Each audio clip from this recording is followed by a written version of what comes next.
Each of the Gospels has its own unique way of beginning.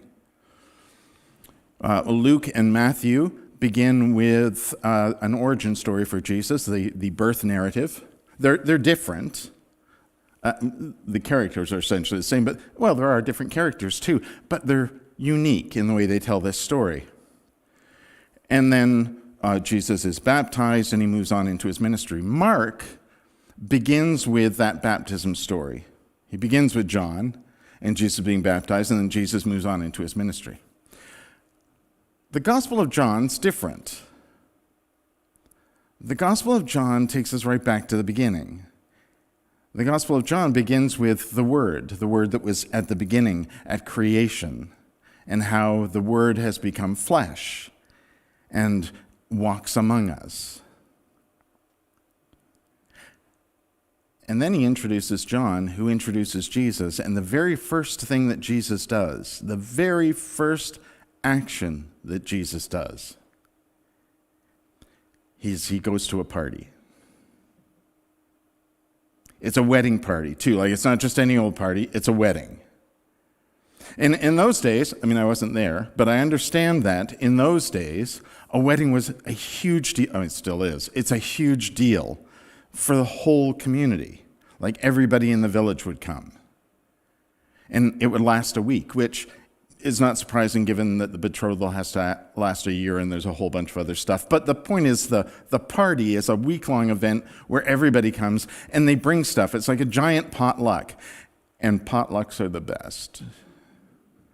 But everybody brings stuff. I don't know what Jesus and his friends brought.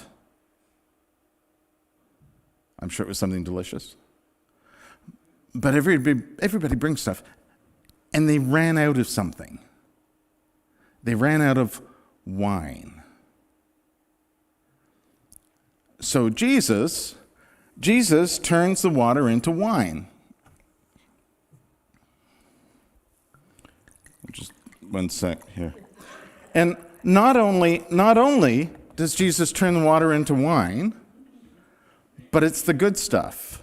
Like, it's not the $15 a bottle stuff, it's the good stuff. In fact, no one knows how he did that except his own friends and the servants who helped him out with the pots of water.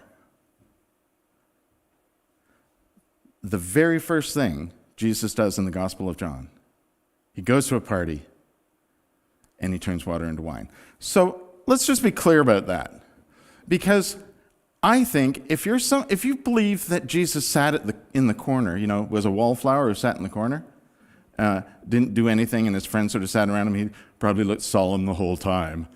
Okay, be my guest. But here's how I think the story went. I think Jesus was having a great time. I think he was enjoying some food, he had a few drinks, he was dancing, and he was talking to people because Jesus is a people person. So he was talking to people. He was having a good time. His mom comes over, and she goes, you know what, they've run out of wine. And Jesus goes, stop bugging me, woman. You're embarrassing me in front of my friends. Or words to that effect. Doesn't it sound like that, though? His mom comes over and says, you need to help them out. And his response is, no, it's not my time. I'm just having a good time with my friends. Because he was having a good time with his friends.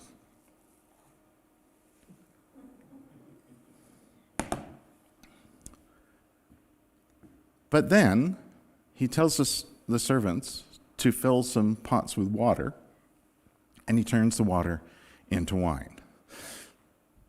I mean, we think he turns the water into wine. By the time the water gets to the people, it's become wine. How it got to be wine, we might want to wonder about that in just a second. But first of all, remember how John begins the gospel. The Word was made flesh. And then the very first thing is, Jesus goes to a party. And at that party, he does this thing. I'm trying not to call it a miracle because I don't think it is one. It's a magic trick, basically, isn't it? I mean, in those days, any street corner magician could probably do this trick. I just did it.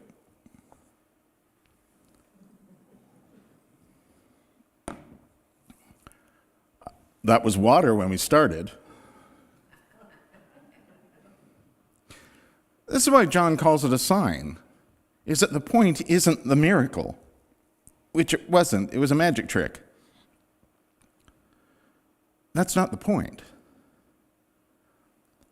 The point is, what it's pointing at, and the questions you might want to ask around that. So first of all, the Word made flesh is doing a very human thing. They're having a good time at a party. Jesus is being one of us. Jesus is one of us. He's having a good time. And then he does this thing, and the servants and his followers are terribly impressed. In fact, I think as they were leaving the party, probably later that week, as they were leaving the party, and they were all talking about how, that was just we had a great time, the band was really good, and like the food was great, the wine was spectacular. Did you see that, that thing you did, Jesus? That was awesome. It was a miracle. It was really awesome. And Jesus probably said, you think that was cool? Watch this. And then off they go into ministry. First of all, it's a magic trick. No one was healed. No one's life was saved. No injustice was corrected. No one was fed. Technically, some people drank, but the point isn't that at all. Like all of the other miracles, transformation happened. It was water, the simplest, most basic of things. And then it was wine. Delicious, fruity, and full-bodied.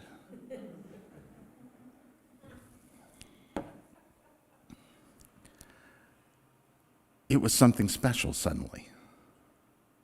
How do you do it? Well, I drank all the water out of the glass, and then I got the bottle out from the cupboard that I'd purchased earlier and poured it. How do you do it? It's not the sleight of hand thing that's important. What's important is, how did Jesus make transformation happen? Well, you want to say, well, he's Jesus. Exactly. Think of all that Jesus is now going to show us in his life. Love and compassion, caring for others, service. Think of all of those things that Jesus is now going to do. That's how you make transformation happen. That's what the story is pointing at.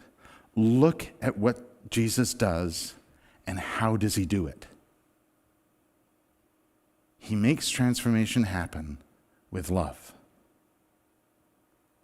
So how are you going to do that? Because that's the real question here, and I think the real thing that's being pointed at, and the real thing that we as a community of faith, in fact, all communities of faith, all communities need to consider. How are you going to make transformation happen? It's a great story. It's fun. It's funny. It's got wine. But how are you going to make the story, how are you going to make change happen? What are the gifts that you have that make transformation happen? What are the gifts of the community that together can make transformation happen? See, there's another piece to this too. Is not only is it a radical thing to change something as simple and basic as water into wine, but how much? Gallons and gallons of it, it appears. So they went from a sudden scarcity to an overwhelming abundance, thanks to Jesus, who is love and grace and compassion, care for others. all of the real miracles that are going to happen, all of the real things that Jesus shows us we can do too. So, here we are at a point in many communities of faith where we're starting to talk about things like, how are we going to make it through the next year? Why are there only a few people sitting in church on a Sunday morning? Why don't more people come? Why don't more people participate in these programs that we brilliantly come up with and offer without necessarily asking them what it is they'd really like? How are we going to get through this? Because we're struggling to survive. How do we turn that scarcity into the abundance and generosity that Jesus shows in this story? The question is really for you, each of us individually. What gifts do I have to offer? Lots of people might want to respond to that by saying, I've been going to church for these many, many, many years, and I've really done my part, and it's time for someone else to step up. Okay. But you still have gifts to offer. One of those gifts might be knowing someone to invite. One of those gifts might be an idea. One of those gifts might be a willingness to participate or indeed lead something that is something you love. It's a gift you have. And you might be thinking, oh, why would anybody want to do that? Or, well, that's not really an appropriate thing for church.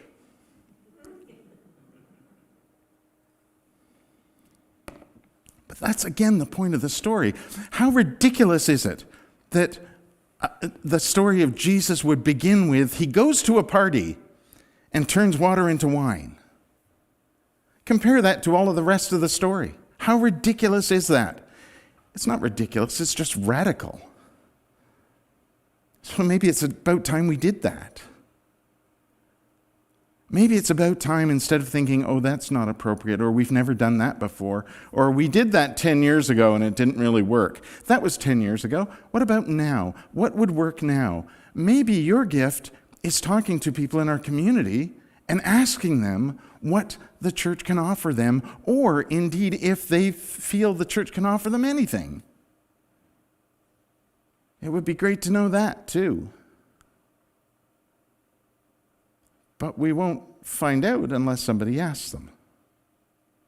And you know who people are least likely to tell things to?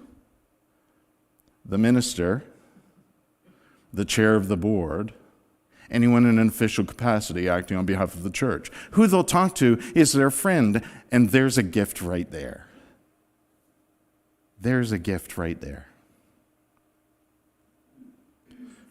So, let me leave you with these things. I'll just try and finish this off before we get there. What gifts do you have to offer to the community? What gifts do you think, as a whole, the community has to offer?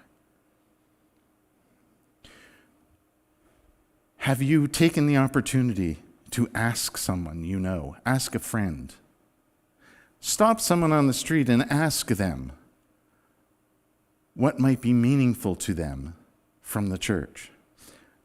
Not just what can the church do for you, or have you ever been to church, but what would be meaningful. Because it might require that radical change from water to wine. But the only way we're going to get there is if we figure out how to make that transformation happen. And that takes the gifts of everyone in the community. Not just the people who are sitting in the pews or watching online, but everyone we know in the community. Because the church isn't just for the people who sit in the room. It's for the world. At some point, you have to leave the party. And that's when the magic really happens.